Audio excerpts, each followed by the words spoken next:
نا ایک بھائی نے یہاں یہی سوال کیا تھا، آپ نے جواب تو دے دیا، اور دوسرا ان کا نقطہ یہ ہے کہ اگر آگے جگہ دینی چاہیے تھی نا بزرگوں جی، داڑھی کم ہونے کی صورت میں بھائی کہہ رہے ہیں کہ ہم گناہ گار ہوں گے؟ نہیں، کوئی گناہ گار نہیں ہو، مڈانے سے گناہ گار ہو۔ جو مڈاتے ہیں نا یہ گناہ گار ہیں، جو مڈانا چھوڑ دیتے ہیں نا وہ انشاءاللہ جرم سے بچ جائیں گے۔ باقی مولوی حضرات کے پیمانے جو ہیں یہ بہت سخت ہیں، اللہ تعالیٰ معاف کرے، ایسی کوئی بات نہیں۔ امت کے بڑے بڑے جنہوں قدر جو لوگ ہیں نا تابعی، ان میں سے بھی ہیں جو کہتے ہیں کہ کاٹنے کی کوئی حد نہیں ہے، کچھ ہیں جو کہتے ہیں مٹھی ہونی چاہیے، کچھ کہتے ہیں لمبی ہونی چاہیے، مگر جیسے مولانا غلام رسول سعیدی صاحب نے اللہ انہیں سلامت رکھے، شیخ الحدیث ہیں بریلوی، مسلم شریف کی شرح لکھی، بے شمار صفحے لکھے انہوں نے کہ میں نے سارے مذاہب کی کتابیں دیکھی، ان کے دلائل دیکھے، علماء سے بات کی، مجھے کہیں یہ نہیں ثبوت ملا کہ مٹھی داڑھی جو ہے واجب ہے، واجب کی کوئی دلیل نہیں ملی۔ حضرت ابن عمر ابو ہریرہ اگر تو ان کی پسند ہے، انہوں نے کہہ دیا اس سے کم جو ہے ناجائز۔ عطا ابن ابی رباح ایسے مکے کے مفتی کہ ان کے ہوتے ہوئے کوئی حرم شریف میں فتویٰ نہیں دے سکتا۔ امام ابو حنیفہ رحمۃ اللہ علیہ کے بھی استاد آپ فرماتے ہیں اس سے بڑا عالم میں نے کوئی نہیں دیکھا، اور حسن بصری وہ کہتے ہیں کوئی حد نہیں، بس منڈانی غلط ہے، استحصال جو جڑ سے ختم یہ گناہ، یہ چھوڑ دینی چاہیے، بڑھنے دینی چاہیے، پھر جو ذرا بڑھا لے بہت اچھا، مگر واجب نہ کوئی کہہ جو ہے نا کہ مونڈے کے برابر ہے بالکل ظلم کرتے۔ اور کئی تو ظالم ایسے ہیں تو صحابہ نے رکھی وہ بھی حرام، مٹھی بھی نہیں رکھتی، توبہ توبہ ایسے کہ جنہوں نے حدیث سنائی ہے ان کو ہی کہتے ہیں کہ وہ حدیث کے مخالف۔ یعنی بہت خوشی کی بات ہے کہ آج ہمارے شہر کی ایک ممتاز ہستی اور ان کے دوست مولانا صابر سرہندی جو ہم سے بہت ہی پیار کرتے ہیں آج تشریف فرما ہے، بڑی خوشی۔ تو ان کے حوالے سے ایک سوال ہمارے تک پہنچا ہے کہ حدیث میں تو داڑھی کو لٹکانے کا حکم ہے، لٹکانے کا، تو اس کے بارے میں پھر آپ کیا وضاحت فرمائیں؟ بس وضاحت میں نے جی بالکل، کسو شوار کاف پر پیش پڑھنی، اور ادھر آف الحا، بہت سارے اس دن بھی ایک عالم آئے واف الحا پر سے، میں نے کہا یار افا یافو اور ہے، یہ ہے آفا یوفی، نکلا اسی سے ہے، مگر یہ باب افعال ہے، پڑھنے میں بھی غلطی کر جاتے ہیں نا کہ وہ حمزہ جو ہے قطع آف الحا، اس کو واو کے ساتھ میرا واف الحا کرتے تھے تو پڑھنا بھی ٹھیک تھی، کسو شوار آف الحا، وارخ الحا بھی آتا، وفر الحا بھی آتا، یہ ساری بات ہے، کوئی شک نہیں ہے میں۔ اب بات تو یہ ہے کہ جو ہے نا منڈانا، ابن حجر رحمۃ اللہ علیہ شارح ہیں بخاری کے، الدرایہ لکھی جو ہدایہ پر تقریر تھی علامہ ذیلی کی، نصب الرایہ اس کا خلاصہ 2 جلدوں میں کر دیا۔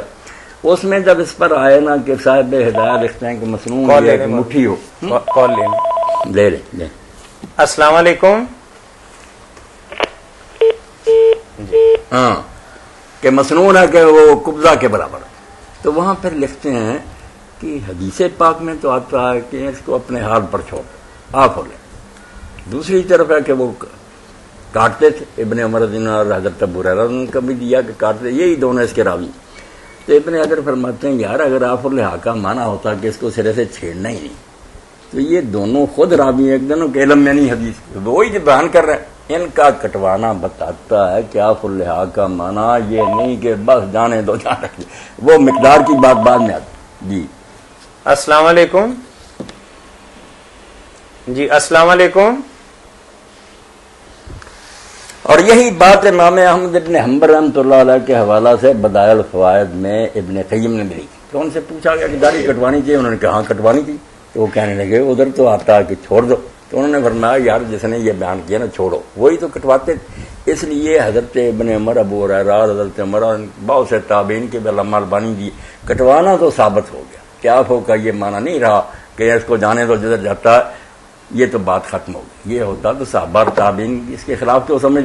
تو ابن حجر فرماتے ہیں پھر حال یہ ہوا کہ استحصال جو جڑ سے ختم کر دیتے نا وہ منع، جب وہ کام چھوڑ دیا، داڑھی تو چھوڑ دی انہوں نے، اب ابن عمر کا اثر بھی اور سارا سیٹ ہو گیا، وہ بھی بات حدیث والی ہوگی، اب بات حد کی رہ گئی کہ ان صحابہ نے مٹھی بھر رکھی، بالکل ٹھیک، مگر ساتھ کوئی فرمایا نہیں کہ اس سے کم نہیں۔ ادھر میں نے عطا ابن ابی رباح حسن بصری کا حوالہ دیا، اور علامہ ابی شارح مسلم لکھتے ہیں کہ سرب میں سے کتنے لوگ ہیں جو کہتے ہیں حد نہیں، کاٹنے کی کوئی حد نہیں، ایسا نہ ہو کہ معلوم یا پھر اتنی کاٹ دے کہ منڈی کے برابر ہی ہو جائے، پھر تو کوئی بات نہ رہی، کچھ نہ کچھ بال نیچے لٹکنے یہ بات درست ہے.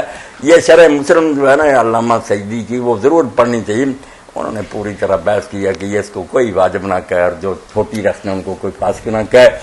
منڈانا حرام ہے. یہ جو کہہ دیں نا کہ داڑھی رکھنا سنت ہے، یہ سنت اس معنی میں ہے کہ یہ حکم حدیث میں حضور نے دیا، مگر حکم کی نہ یہ تو سنت کی نہیں جو فقہ میں ہے کہ ثواب ہے نہ رکھو تو گناہ کوئی نہیں. ایسی نہیں بات، بالکل حرام ہے. مشرکین کا عمل اور مجوس کا کام منڈوانے کو گناہ حرام. سارے فقہا متفق ہے کہ حلق جو ہے نا منڈانا.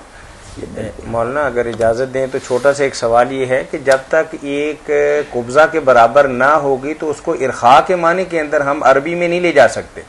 داڑھی تو ظاہر ہے کہ آپ کہہ رہے ہیں کہ استحصال نہیں ہے کہ سرے سے منڈوانا، وہ تو بات آپ کی درست ہے، لیکن مطلب خشخشی سی داڑھی رکھنا تو اس کو پھر نہیں، اگر تو ایسی بس خشخشی ہے پھر تو ٹھیک نہیں بات.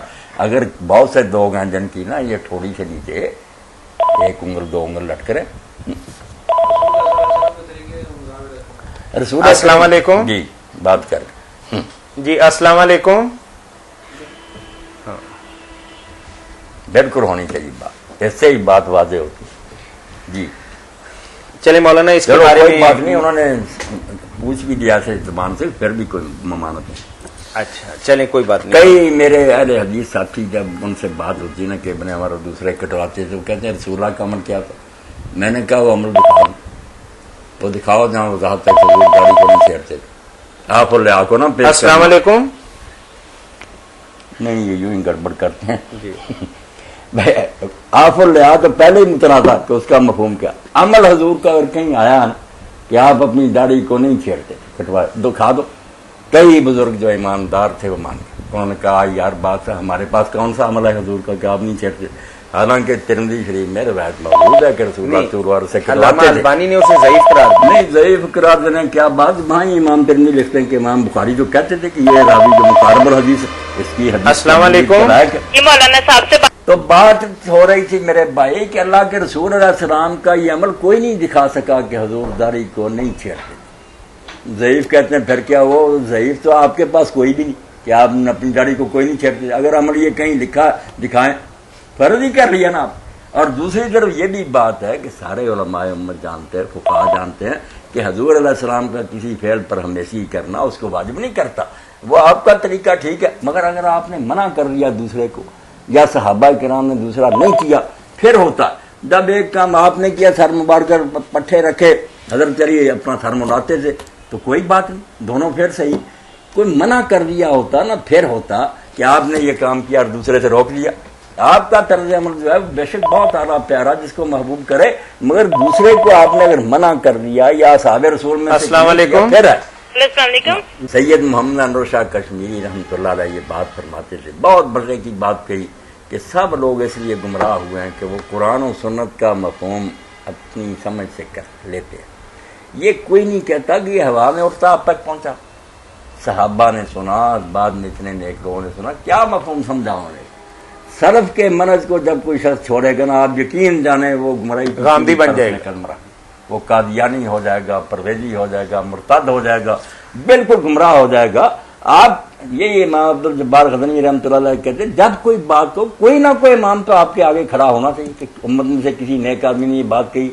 آپ ایسی بات کہیں جو کسی نے نہیں کی، اس کا مفہوم کیا نکلتا.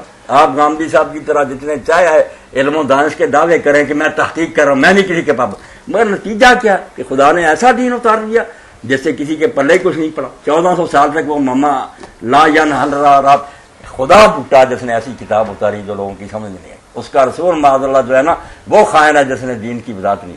کتنا دین برباد ہو جائے گا. خدا سے ڈرنا بالکل بہت تشریح لینی چاہیے جو سلف صالحین سے آ رہی. کسی کے حوالہ تو آپ دیں کہ فلان ایک آدمی نے سمجھا، ورنہ اعتراض خدا رسول پر ہو جائے گا کہ اللہ رسول کو بات کرنی نہیں آئی کہ لوگ بیچارے کوئی سمجھ ہی نہیں سکے.